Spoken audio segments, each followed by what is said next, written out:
بسم الله الرحمن الرحيم. النهارده هنتكلم على قائمة المنتخب ومواعيد مباريات المنتخب. أهم حاجة نبدأ الفيديو بالصلاة على النبي عليه أفضل الصلاة والسلام. نبدأ النهارده بالقائمة بتاعة منتخب مصر. في حراسة المرمى محمد الشناوي، مهدي سليمان، مصطفى شوبير، حمزة علاء. في خط الدفاع أحمد حجازي، رامي ربيعة، محمد عبد المنعم، أحمد رمضان بيكهام، خالد صبحي، محمد هاني، محمد حمدي، محمد شحاتة، أحمد نبيل كوكا.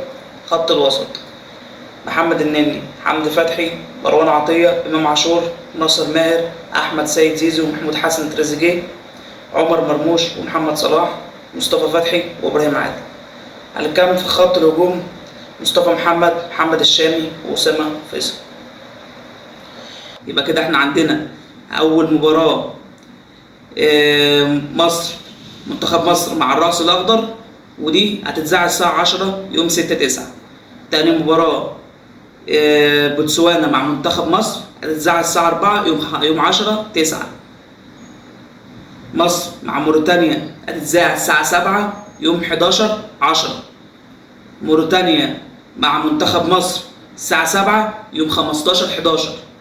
تاني الرأس الأخضر مع منتخب مصر يوم 11/11. خلي بالكوا عشان دي مباراة ذهاب وإياب. المباراة التانية مصر مع بوتسوانا يوم 15/11، ودي هتتذاع الساعة 8 مساء. انتظروا كل جديد معانا في الكورة مع ظريف، وما تنسوش تصلي على النبي ودعم من اخواتي بلايك وكومنت، اشوفكم بخير وكل التوفيق لمنتخبنا الوطني. ويعني بالله عليكم الدعم